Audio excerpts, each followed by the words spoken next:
Ótimo, estamos gravando já. Então, pessoal, só para começar aí a noite, né? Então, boa noite. Muito obrigada aí pela presença de quem já está aqui. Até temos bastante gente no horário em ponto.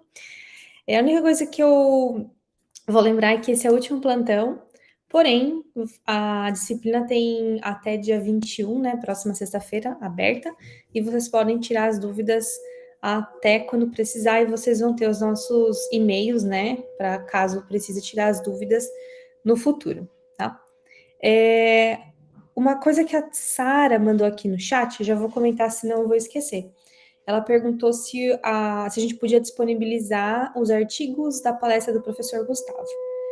Só para lembrar que a palestra do professor Gustavo, todo o conteúdo, vídeos, slides e os artigos, os 3 estão postados lá no Classroom. Então, se vocês entrarem no Classroom, deixa eu ver se eu consigo aqui.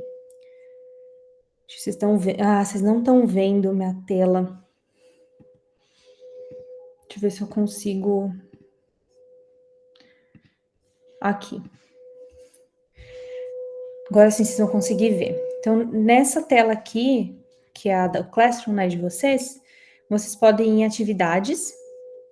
E em atividades, aula professor Gustavo. Na aula professor Gustavo, ver material, vocês vão conseguir ter acesso a todos os artigos, ter acesso aos slides e ter acesso ao vídeo em si. Certo?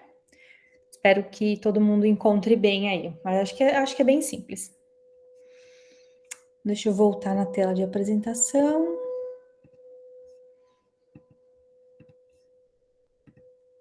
Show. Estamos de volta. Então, começando hoje, só para a gente lembrar que a gente tem sempre um cronograma, né? Lembrar que a gente tem uma semana 3, indo para a última semana.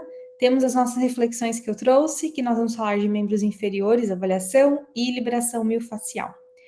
Caso, normalmente, como eu sempre falo, caso alguém tenha alguma dúvida, basta perguntar no chat, levantar a mão e abre o microfone, que eu estou disponível aqui para tirar as dúvidas. Então, o cronograma dessa semana e da próxima está dividido em quê? Então, nós temos hoje o último plantão, infelizmente. Nesse sábado, nós temos a palestra do professor Dr. Hamilton Vieira, que é sobre monitoramento da função muscular aplicada à prevenção de lesões. Temos também na segunda-feira a entrega da última atividade, então eu reforço aqui a importância de entregar as atividades dentro do prazo para que vocês tenham tempo de, primeiro, absorção de conteúdo e aprendizado, né? Porque a gente distribui bem as atividades para que vocês tenham tempo aí dessa absorção de conhecimento, compreensão do que a gente está passando para vocês, tirar dúvidas e tudo mais. E além disso, o que acontece? Caso alguém tenha aí faltando alguns pontos, esteja com alguma situação que não foi muito bem nas atividades, dentro da disciplina, a gente consegue só autorizar uma entrada de um aluno aqui. A gente consegue, dentro da própria disciplina, fazer tipo uma recuperação bem rápida e para poucos pontos aí que estão faltantes. Então, é importante que vocês enviem sim. Caso não enviar até dentro desse prazo da disciplina, a gente não tem como ajudar muito, tá?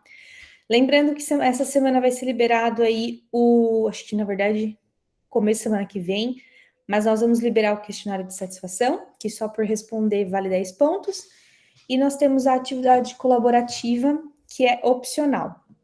A atividade colaborativa já está aberta, mas quem tiver dúvida pode perguntar. É muito simples, é só entrar lá nos links. Eu coloquei 2 tipos de caso clínico e vocês podem desenvolver um mapa mental em colaboração com os colegas, tá? Alguma dúvida até aqui? Não tem nada no chat.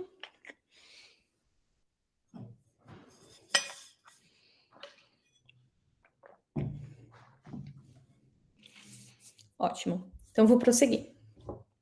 Quais são as reflexões que eu coloquei lá no Classroom? Eu acho que alguém acabou de responder a tela no Classroom. E acabei não conseguindo, não deu tempo de colocar aqui no plantão. Mas, primeiro, né, como você pode identificar algumas disfunções nos membros inferiores, como, por exemplo, o valgo dinâmico? E quais são os mecanismos que você utilizaria para ajudar o seu aluno a corrigir esse valgo dinâmico, ou até mesmo uma outra, digamos assim, alguma outra anomalia, não é anomalia, alguma outra alteração. Pessoal, me desculpa esse barulho. Na verdade, o que aconteceu agora é que a gente está com um alerta de tornado aqui. Eu vou ter que descer para baixo, para o basement. Eu até mudei, tá? Eu até tive que mudar. Eu só vou ter que descer para o basement. É normal aqui também. Deixa eu desligar essa tela. O alarme já estava soando há um tempo e agora eles mandam mensagem no celular. Tá. E se vocês estiverem ouvindo uma voz do meu marido, ele tá levando uma cadeira para eu sentar em algum lugar lá. Bom, me deem só uns 5 minutos. Deixa eu só desabilitar aqui. Espera só um minutinho.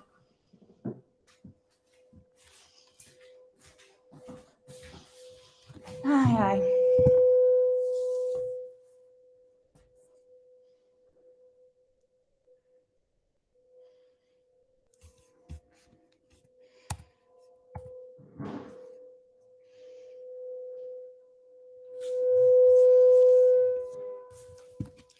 Nossa, gente, desculpa a confusão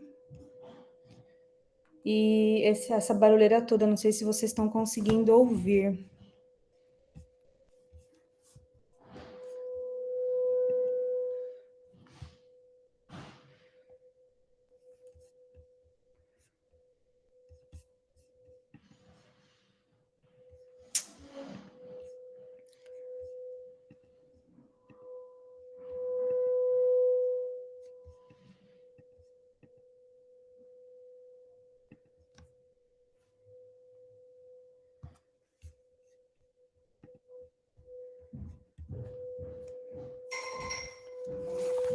Conseguiu? Tá.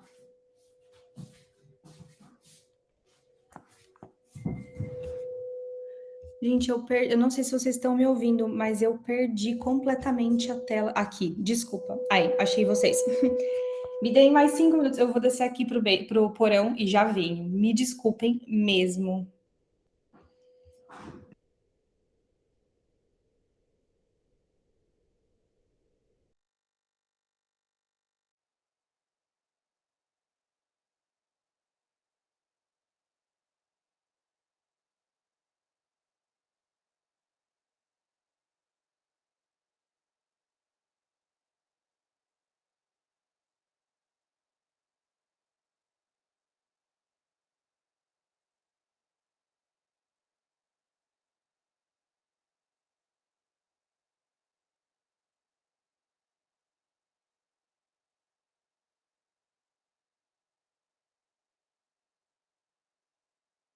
No warning.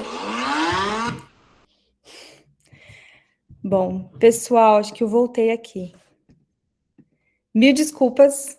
Vocês estão vendo uma configuração completamente diferente agora. Deixa eu só ver se eu consigo. Tá todo mundo me escutando bem? Show. Ótimo. Deixa eu colocar aqui de novo.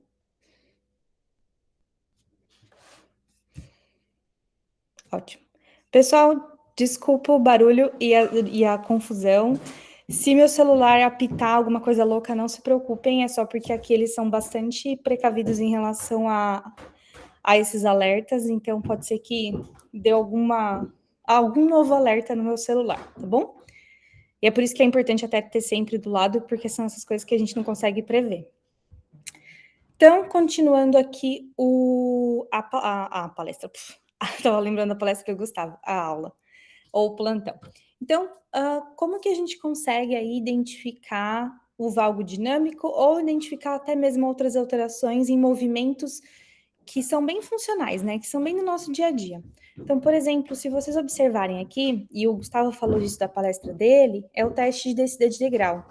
Esse é um teste bem bacana, porque todo mundo, acho que quase todo mundo desce um degrau, ou sobe um degrau, então é algo muito simples de conseguir observar, conseguir fazer e ter acesso, né? Acho que todo mundo consegue ter um step, consegue monitorar isso muito bem. Então, esse é um teste bem funcional, bem aplicado até mesmo na parte de ciência, na pesquisa. E eu super recomendo. Simples de fazer e recomendo outra coisa, até mesmo filmar. Filma no plano frontal, que é esse à direita de vocês aí, e filma no plano sagital, que é de lado. Tendo os vídeos, vocês conseguem fazer fazer o slow motion, né?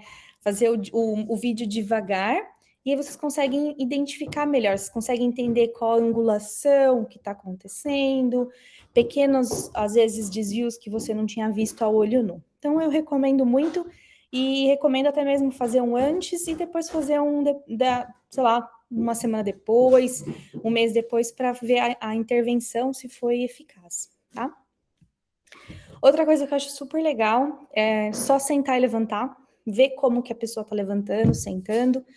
No caso, por exemplo, de pessoas mais idosas ou pessoas que têm um déficit de membros inferiores, de força muscular e ativação, elas tendem a fazer como? A colocar a mão nos joelhos para ficar em pé, ou para mesmo para sentar. E isso leva, ao longo prazo, aí, em inibição de musculatura de quadril, musculatura de pernas e joelho, né, ao redor do joelho, que se ativam para conseguir levantar ou sentar e não simplesmente se jogar à frente ou se jogar para trás e cair na cadeira. Eu acho super importante fazer esse teste, às vezes, com principalmente pessoas que já sabe que tem alguma dificuldade funcional, ou uma pessoa mais idosa que está começando a trabalhar com vocês, a treinar com vocês, tá? Super recomendo esse teste. Não é nem um teste, na verdade, é simplesmente um movimento funcional. E além desse, claro, o agachamento, né? O agachamento é super importante, sempre é importante fazer, e aquela história de antigamente, talvez ainda se repita por um tempo, né? De que não pode se agachar, não pode fazer agachamento. Isso vai muito contra o que é o nosso funcional, porque agachamento faz parte do nosso dia. É só se importar como que a gente faz o agachamento, será que a carga que a gente está aplicando tá ideal, ou a velocidade, enfim. Tá? Então, vamos começar a analisar o agachamento. Opa! Até aqui tudo ok? Ver se tem mais alguma dúvida aqui no...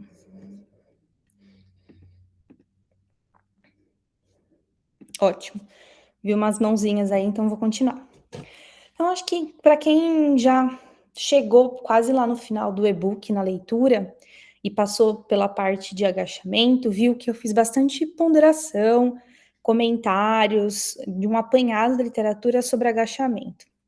Então, o que eu vou fazer aqui é trazer um pouco desse conhecimento com mais imagens e mais, talvez, uma abordagem de outro jeito que na escrita às vezes a gente não consegue, né?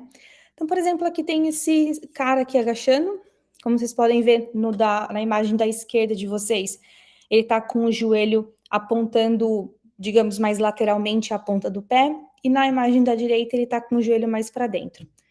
E aí é um clássico, né, de lateralização dos joelhos ou medialização, e também do joelho, que seria um varo ou um valgo dinâmico. Nenhum dos dois é muito recomendado.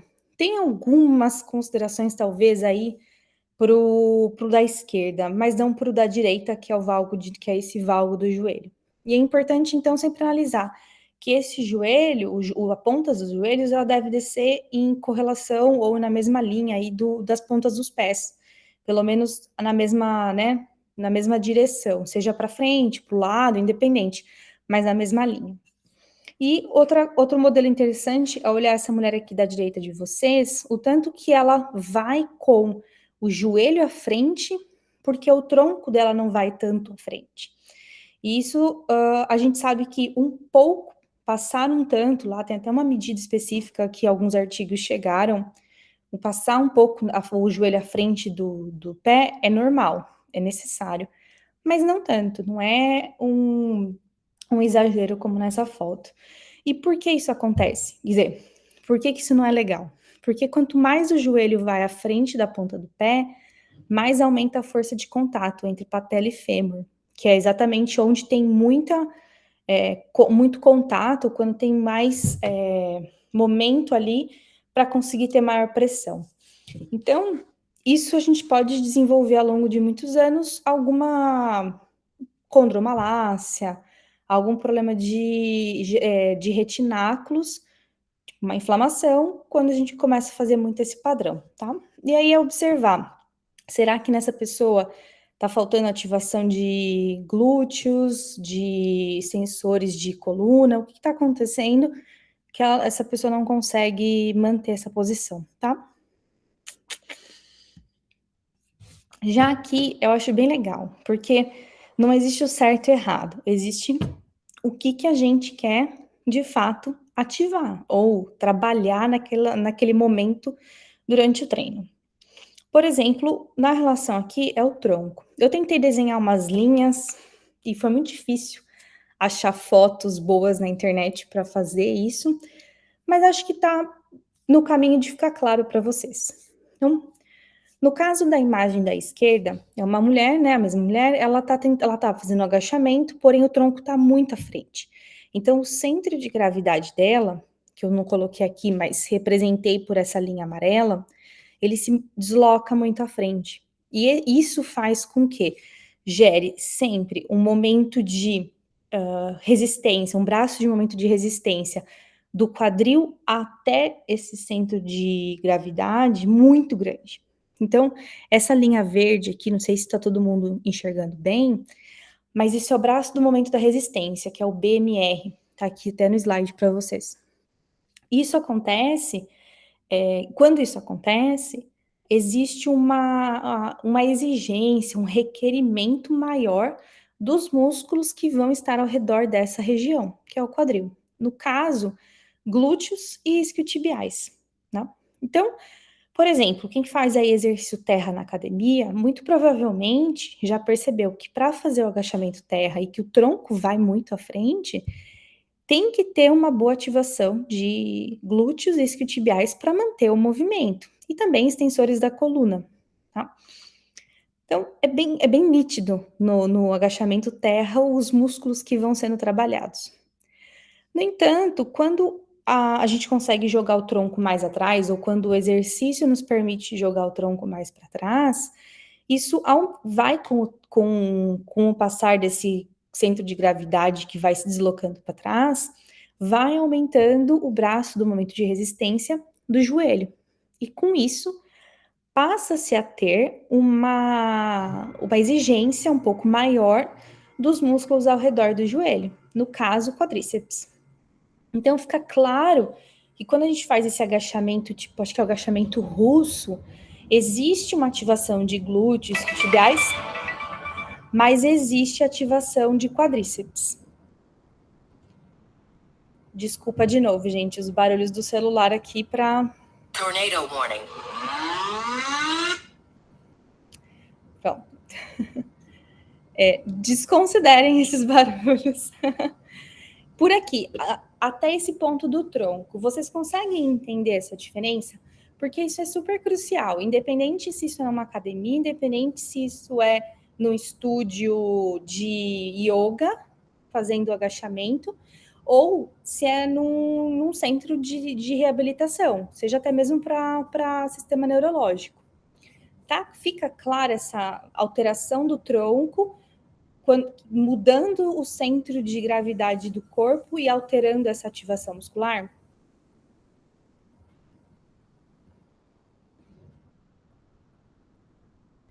Fica claro? Cadê os joinhas? Eu tô esperando. Isso. Tô só esperando os joinhas subirem. Ótimo, muito obrigada.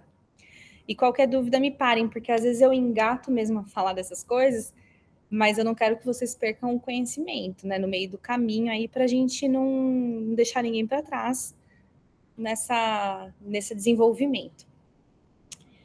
Agora, outra coisa em relação ao tronco, que é mais interessante ainda, e eu lembro que quando eu estava na faculdade, muito era falado desse exercício aí, que é o agachamento na parede. E é feito até hoje, e não tem problema fazer até hoje. Mas nós temos que entender o porquê que ele é feito assim. Então, o agachamento na parede, seja ele feito, tipo essa cadeirinha, né, que a gente faz apoiado na parede, em isometria, seja fazendo em movimento com uma bola de pilates nas costas, o que for.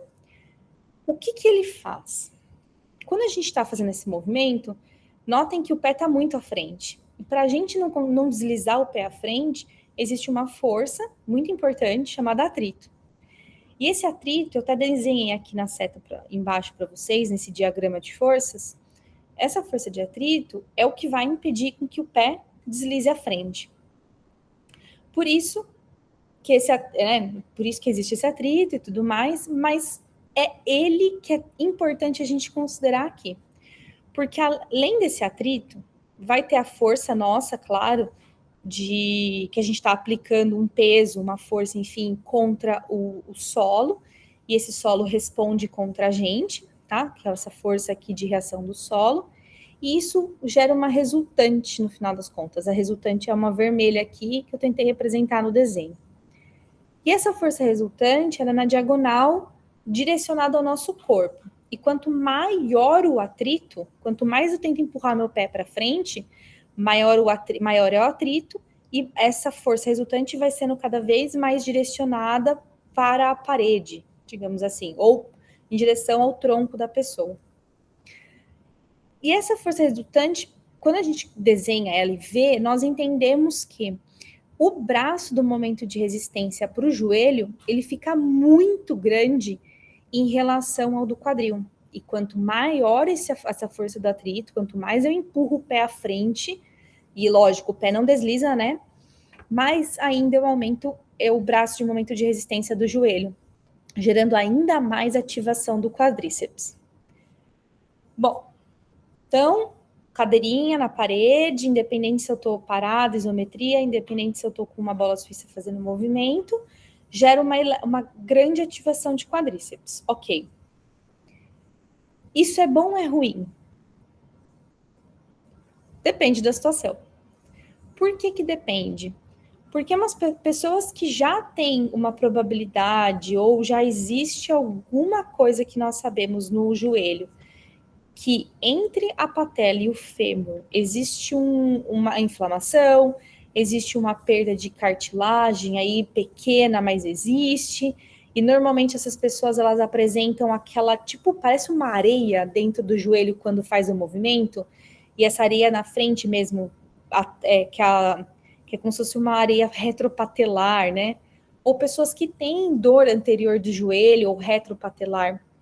Essas pessoas, o que a gente menos quer para elas é aumentar a força de contato entre patela e fêmur. Ou essa grande ativação do quadríceps e não tanto de outros músculos para estabilizar a articulação. E por isso, para essas pessoas, nessas condições, é ideal que a gente evite a cadeirinha. Agora, uma pessoa que nunca relatou dor no joelho, não tem nada de movimentar o joelho e sentir uma areia, não tem problema.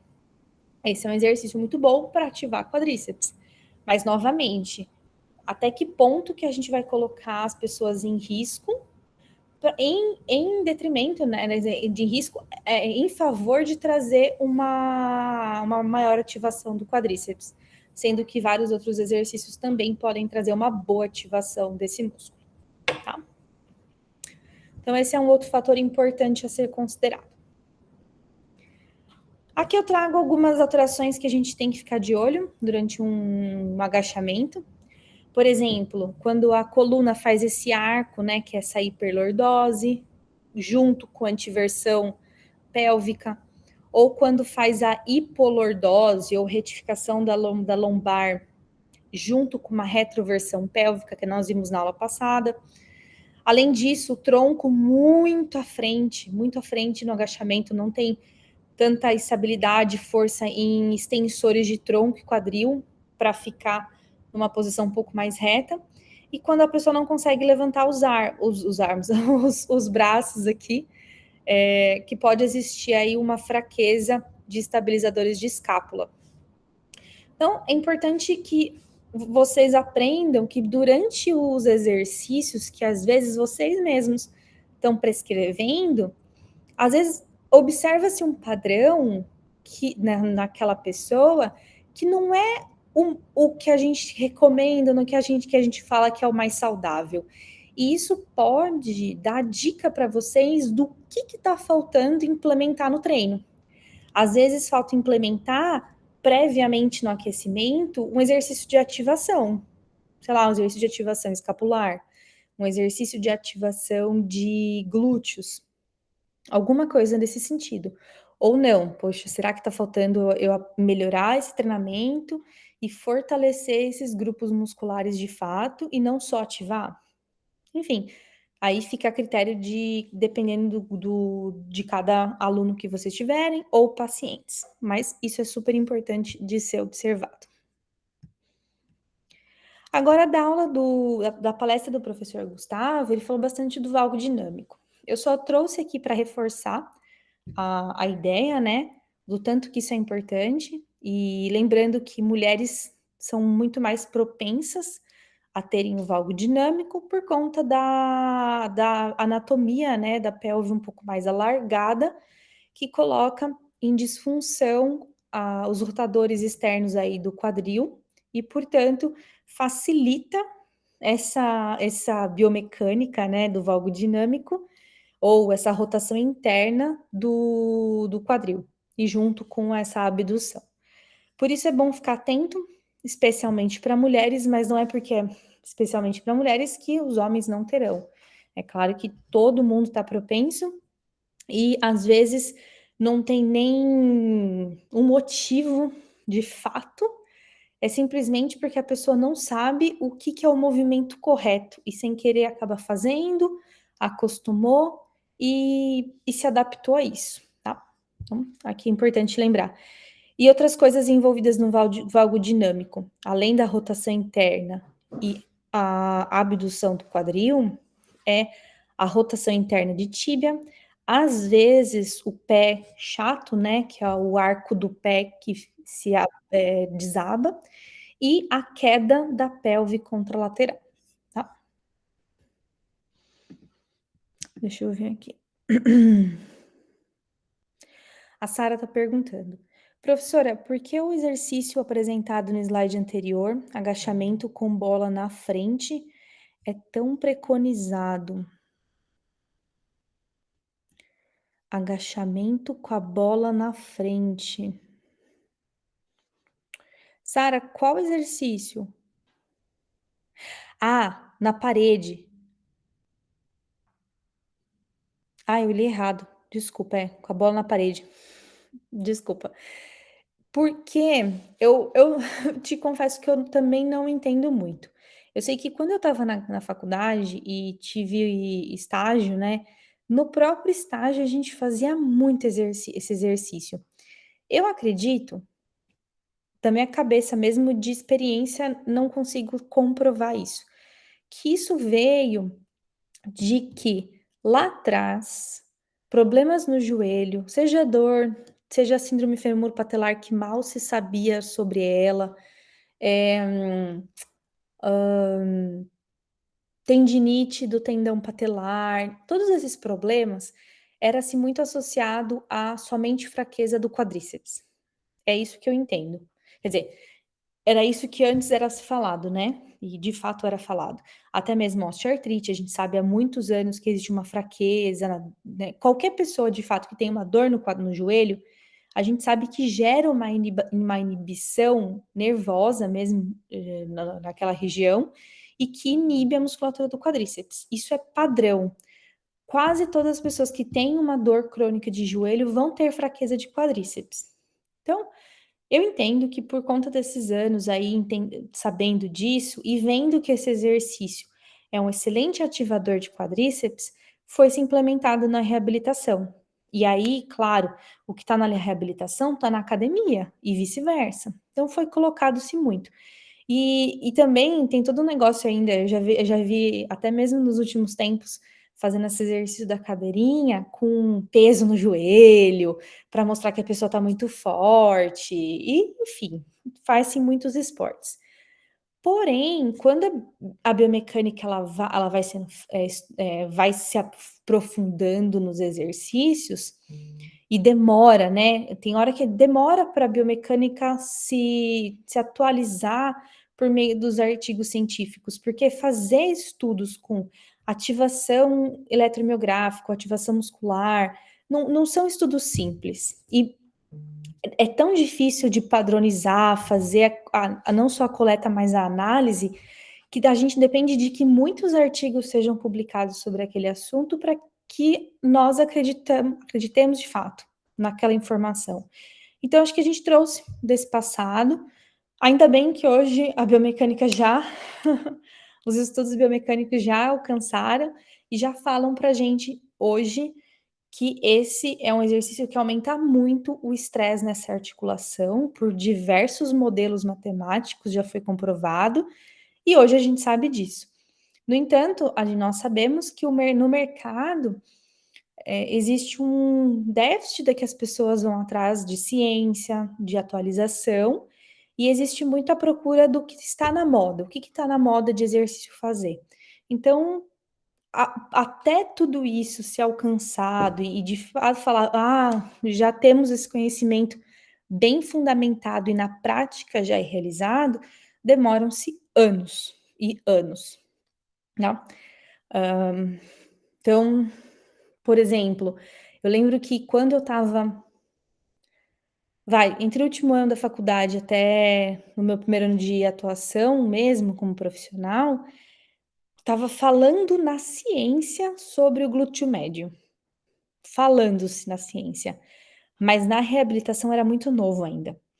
E hoje, um poucos anos atrás, é que todo mundo já sabe, faz muito exercício de borboletinha, faz aquele exercício de agachamento com um elástico no joelho e andando de lado, agachamento com uma perna só. Então, demora para alcançar, infelizmente, e muito é por falha nossa dos profissionais, né, nós profissionais, de irmos atrás e ficar atualizados. Espero ter respondido.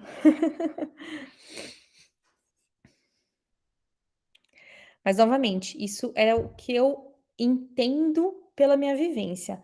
Eu não sei do porquê que as pessoas ainda preconizam tanto esse exercício, apesar dele ser muito bom, mas para um público específico. Só recapitulando aqui nessa imagem, lembrar que uma importante alteração aqui são os pés, tá? Do valgo dinâmico e o quadril. E a gente já vai falar disso. O quadril, eu tenho essa imagem que eu queria mostrar, que eu acho muito boa, que mostra a queda pélvica, né? Quando a gente vê o alinhamento de cristas ilíacas ou de espinha ilíaca antero superior, a gente consegue ver o quanto que a pelve cai em função de uma fraqueza dos abdutores do lado da perna que está apoiada. Por isso é tão importante o fortalecimento de abdutores do quadril, para que a população, para que as pessoas evitem fazer esse valgo dinâmico, ou para a gente corrigir esse desvio, tá? Aqui é uma outra imagem só para fixar mais, que existe uma fraqueza dos músculos abdutores e rotadores laterais de quadril. Então, o que leva a esse tal de valgo dinâmico. E só para deixar claro por que é dinâmico, é porque normalmente existe o valgo anatômico, em que a pessoa parada, em pé, numa posição de relaxamento, né, ou estática, nós vemos, a gente consegue ver o joelho em X, então esse é o valgo anatômico. Já no caso do dinâmico, é o valgo que somente se apresenta durante o movimento. Então, importante frisar essas duas diferenças. E esse é o artigo que eu acho muito bacana, falando do pé. em relação à patelofemoral. Por que eu acho tão legal? Que agora, dos últimos anos, eu tenho visto mais e mais artigos fazendo uma avaliação mais geral das pessoas, dos pacientes. Antigamente a gente focava muito numa articulação, só no joelho, só no pé, só no quadril, no ombro. Já hoje tem mais vertentes de pessoas estudando a pessoa no geral. Por exemplo, o que que acontece com as outras áreas do corpo que podem até ter levado aquele problema ou o contrário, né? Aquela área pode ter sido afetada em função do problema no joelho. E esse é o caso do joelho e do tornozelo. Muito legal esse estudo, não só tornozelo, o pé como um todo, que é uma análise de pé e tornozelo em pacientes que têm o valgo dinâmico com osteoartrite patelofemoral.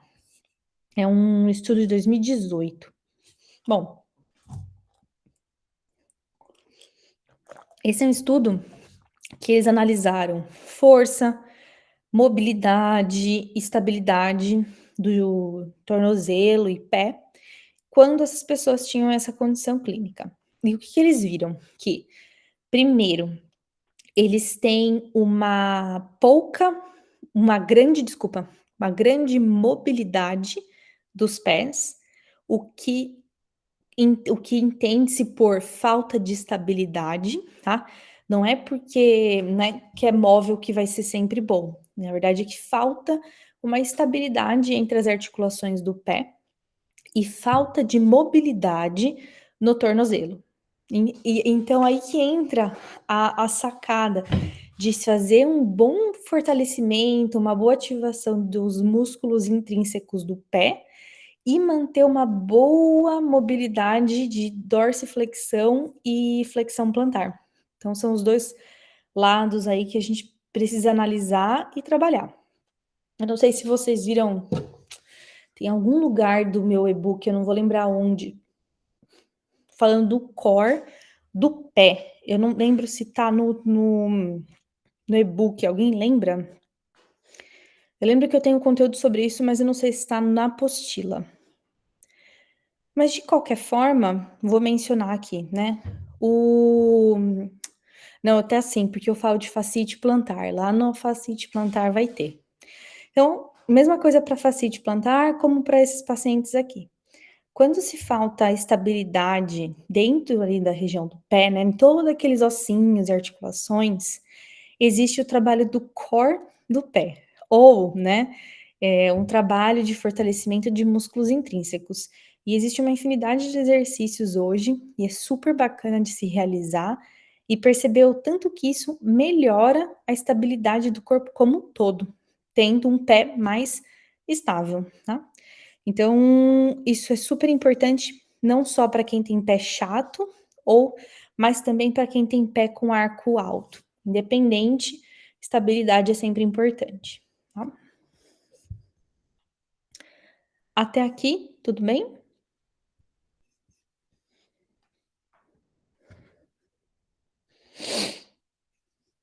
Só vejo uns joinhas.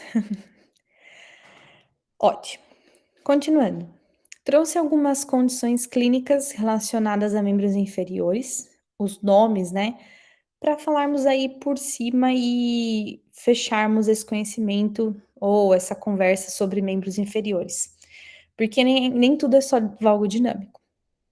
Então, por exemplo, existe uma condição chamada condromalácia. Condromalácia é justamente o amolecimento malácia dos condros. Condro é o nome que a gente dá, ou a parte científica que a gente dá para cartilagem. E amolecimento de cartilagem vem por lesões, pequenas lesões, inflamações e vai gerando essa condromalácia, né? A síndrome femoropatelar, aquela síndrome que eu acho que o Gustavo falou mais do que o suficiente, aí um monte dela para nós, que é ótimo.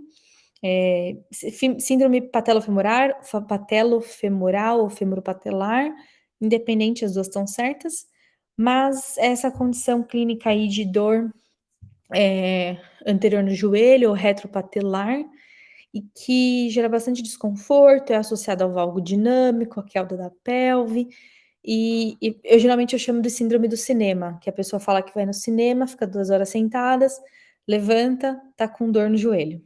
É o clássico. Síndrome do trato iliotibial. É uma síndrome comum em pessoas que fazem atividades cíclicas, como, por exemplo, ciclismo. E cíclica de membro inferior. Por quê? Porque uma vez que o joelho tá numa posição meio semifletida e vai tendo essa flexão, extensão constante por muito tempo, isso numa pessoa que tem o trato iliotibial tenso ou mais encurtado, pode ir gerando uma fricção aqui na parte lateral do fêmur, tá? No côndilo femoral, gerando esse atrito ao longo do tempo, pode-se gerar uma inflamação. Normalmente ela é bem comum na lateral do joelho e é bem dolorida. Basicamente, ela surge por esse trato iliotibial que está encurtado. Então, o principal ponto aqui é alongar o trato iliotibial, seja com métodos de liberação de fáscia, seja com métodos de alongamento. Além de lembrar da estabilidade no geral, tá?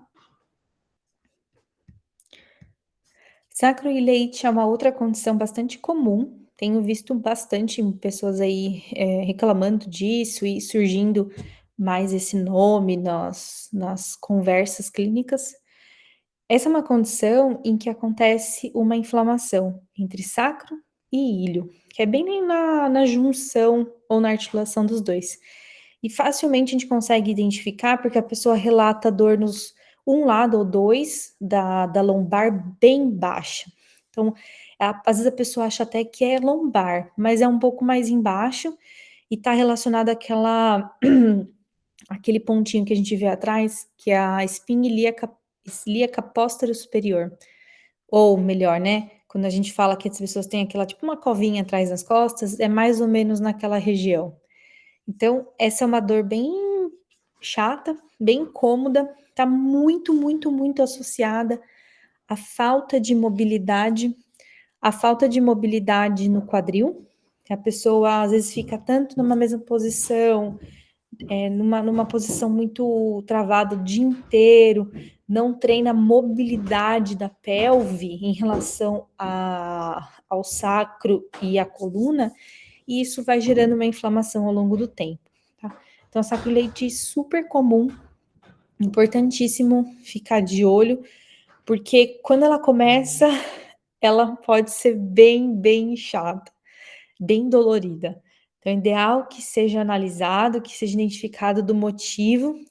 E outro motivo também que pode acontecer é uma incongruência dos lados, porque às vezes um lado roda mais do que o outro, ou os dois lados estão rodados de forma diferente, as duas pelves, e também isso traz muito aquele conhecimento da aula do nosso plantão anterior, dos músculos que interferem na antiversão e na retroversão da pelve. Então, ficar de olho nisso. É importante a gente ver se as pelves estão rodadas ou não, se tem uma descompensação aí de um músculo mais fraco, encurtado, enfim. Focar nisso aqui é bem importante, sem dúvida. A pessoa sentiu dor na sacroileite, corre para tentar entender que tipo de padrão que essa pessoa está apresentando ou tem, tá? Outras coisas que podem acontecer é a síndrome do impacto do quadril, que é o impacto femoroacetabular.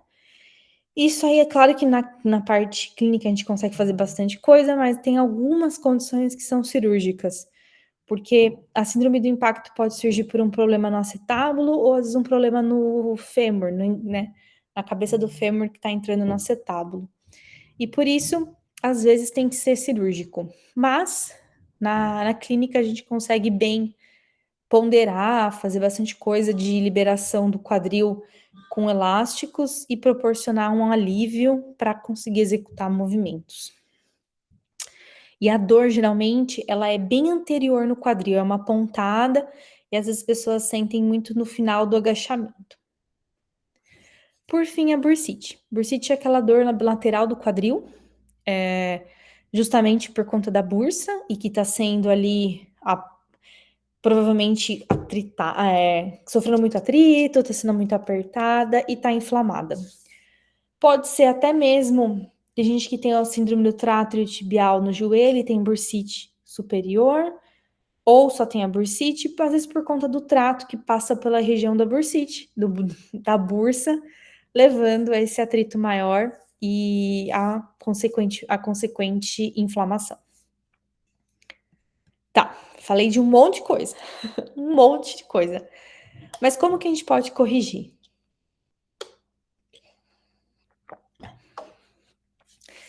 Bom, tem artigos, e esse é um bem legal, que mostram o quanto que corrigir verbalmente e visualmente já consegue mudar tudo. Só da gente estar olhando o paciente, indicando, falando, levanta um pouco mais as costas, levanta a cabeça, encaixa um pouco o queixo, joga o joelho um pouquinho mais para trás.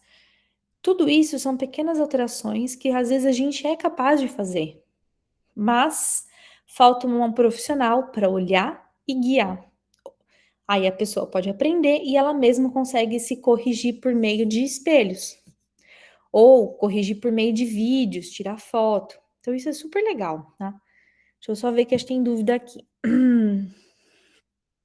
Ah, Luciana, eu tenho impacto femoroacetabular no quadril direito, agachamento e afundo são movimentos doloridos mesmos.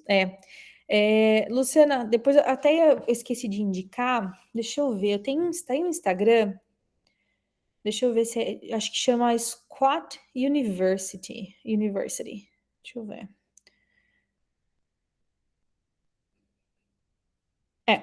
Deixa eu digitar aqui para vocês. Porque assim, eu acho super legal a gente utilizar o Instagram para aprendizado, com fontes, né, confiáveis.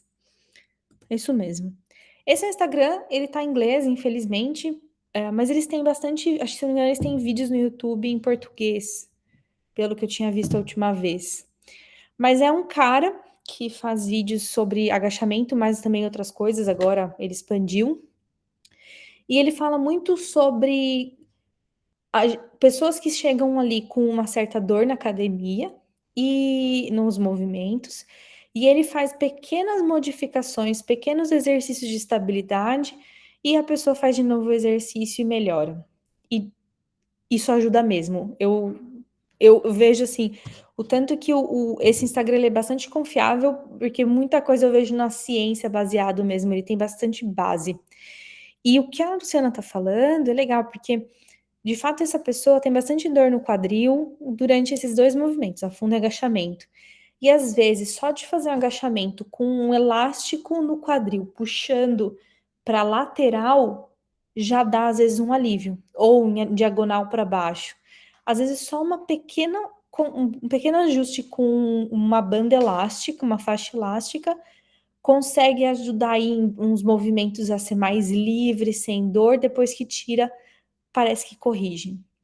E a gente faz muito isso na clínica, quando a gente trabalha com exercício físico, tentando sempre redirecionar o posicionamento dos ossos, fazer alguns movimentos, faz, retira a bandagem, retira a mão do que estava fazendo, executa de novo e melhora a dor. Então, vale a pena, vale muito a pena olhar. Ah, boa, Luciana, olha aí, ó. Existe o Squat University BR. Eu vou até seguir.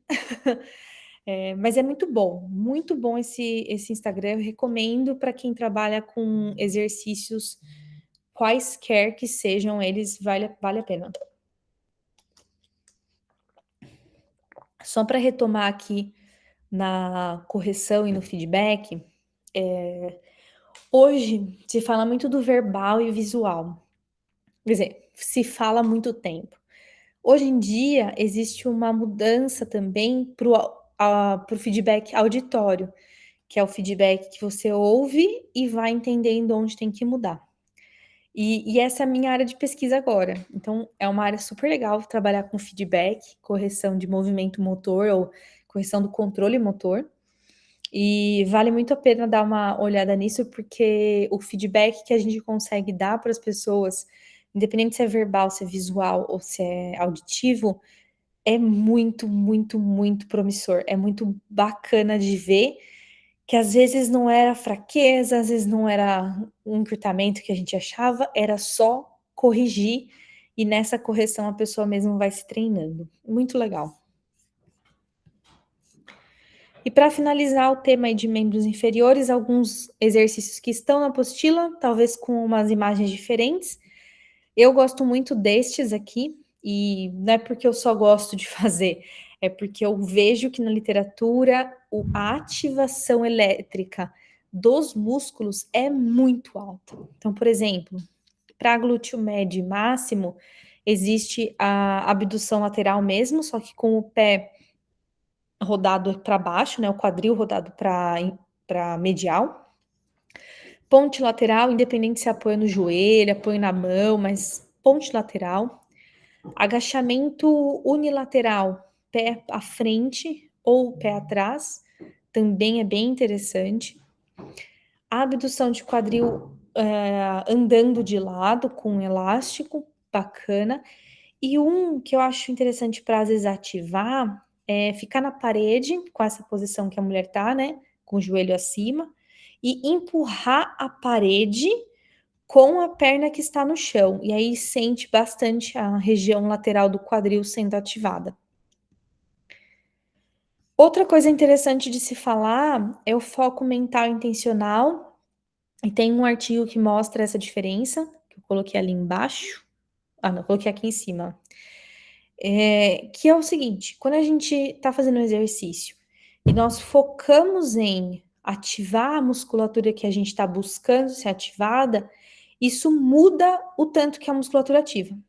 E não é tipo mágica, não é besteira. É simplesmente, por exemplo, se eu estou fazendo flexão de braço no chão, e eu acho legal pensar nisso.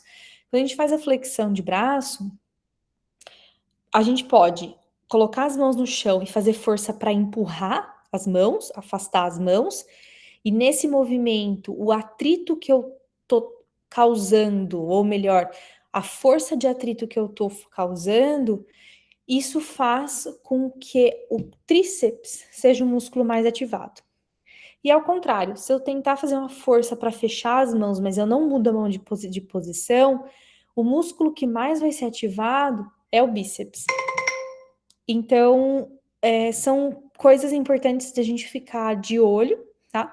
E falar para o nosso aluno, falar assim, onde está fazendo a força? Por exemplo, fazer um agachamento, fazendo uma leve força de rotação para fora com os pés, ativa muito mais os abdutores do quadril e rotadores externos do que fazer um agachamento sem pensar nesses músculos.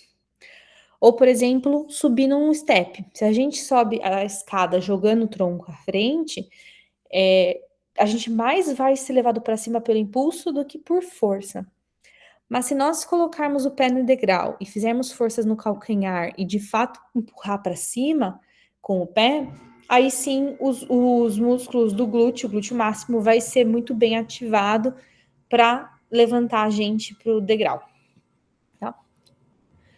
Bom, membros inferiores, que era a maior parte da aula de hoje, da palestra, do plantão.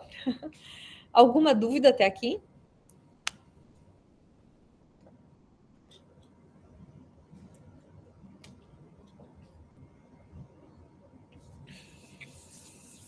Ótimo, Luciana. Para finalizar o conteúdo de hoje, eu trouxe sobre a liberação miofascial. É bem rápido, bem simples. Isso aqui foi um apanhado que eu fiz de vários artigos que eu fui encontrando. Lembrando que fazer estudos sobre liberação miofascial é difícil. Por quê? Porque a gente não consegue padronizar certinho qual é o tanto de força que a gente está aplicando na liberação miofascial, principalmente quando é manual, né? Independente se tem um instrumento ou não. Ou quando a gente faz com o rolo. Então, cientificamente falando, a metodologia, né, para ser uma metodologia científica, ela tem que ser muito bem reproduzível por um próximo grupo de pesquisa.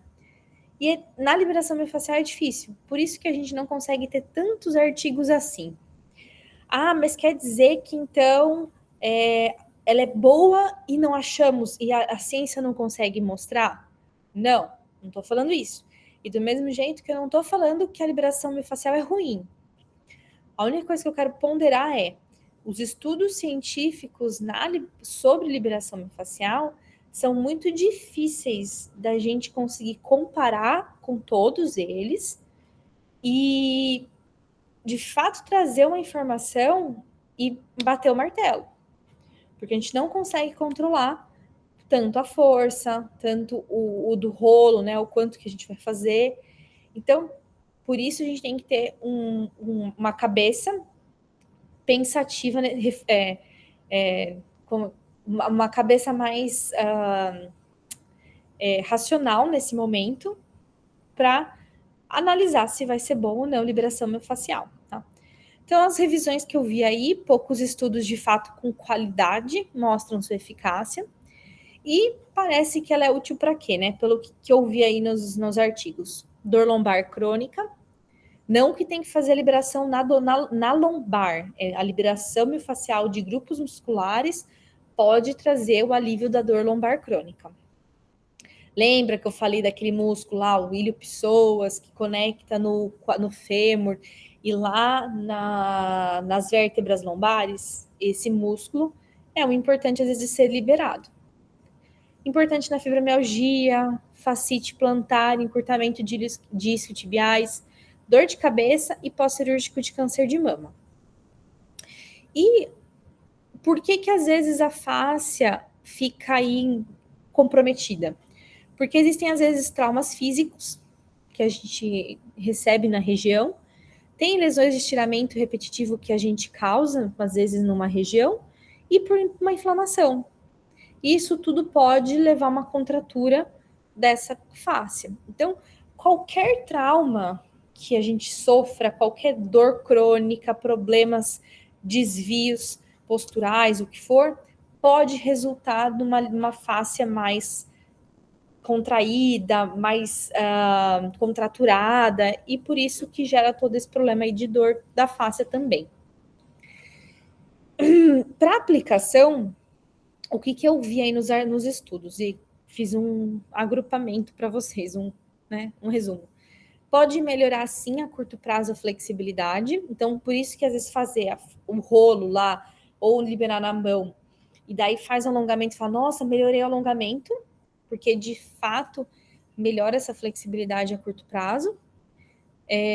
Não interfere na performance do atleta em relação à força e potência, e pode ajudar a reduzir dor tardia. Então, são coisas bem interessantes e acho que é o grande uso aí da fáscia, tá? Da liberação da fáscia. E os efeitos fisiológicos que foram relatados nos estudos. Primeiro, alguns experimentos laboratoriais somente, que eles viram que normalizou a taxa de apoptose celular, reduziu a produção de citocinas inflamatórias e reorientou os fibroblastos dentro da fáscia. Além disso, ela consegue estimular as vias aferentes e excitar as fibras delta aferentes, e isso modula a dor. Olha só, então a gente consegue ativar aí os mecanismos inibitórios de dor, né, as dores de dor descendente, melhorando essa dor.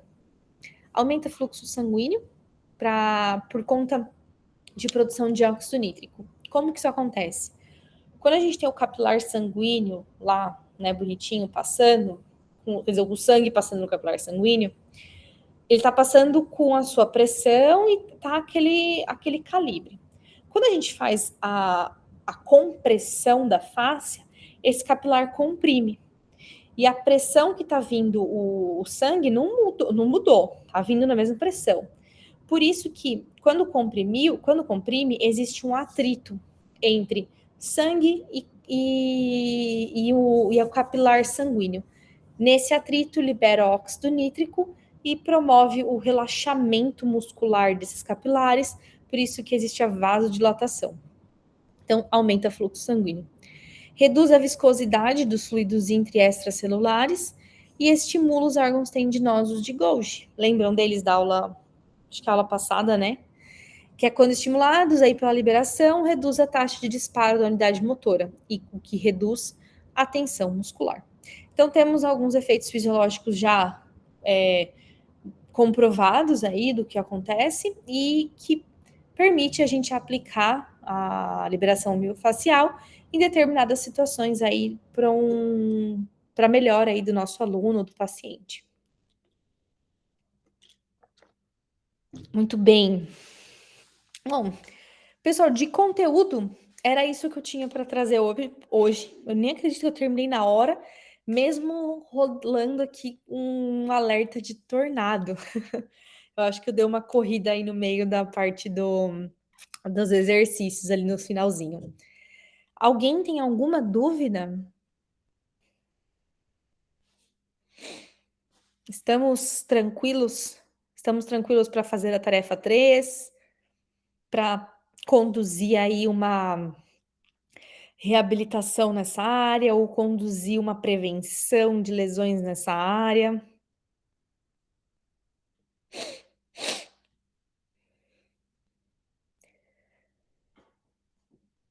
Silêncio. Vamos fazer o seguinte, eu vou finalizar o plantão de hoje com muita dor, assim, né?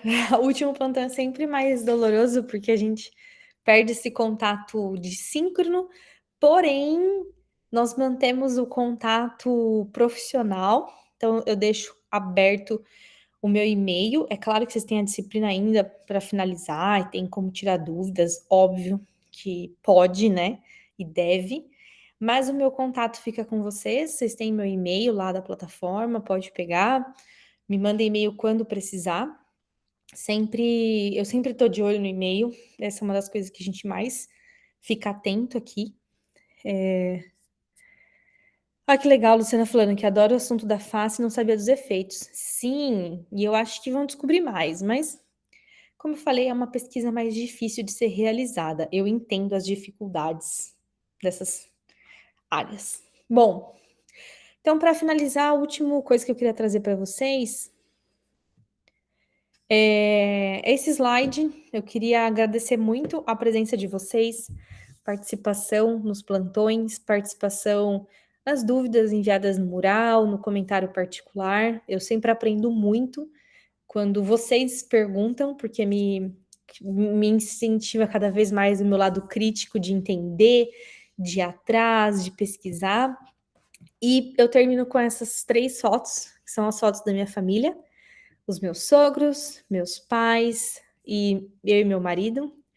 E em 3 momentos diferentes, né? São momentos aí que nós todos estamos realizando exercício. Por quê? Porque todos nós seis, temos histórias de lesões e utilizamos o exercício físico para nos reabilitar. E a gente usa o exercício desde muito tempo até todo mundo hoje, todos nós treinamos alguma coisa. E até hoje a gente usa o exercício para manter saúde física, manter saúde mental, manter a vida andando e tudo mais. Então, eu sou muito grata que todos nós que a gente consegue fazer exercício apesar das dificuldades, né?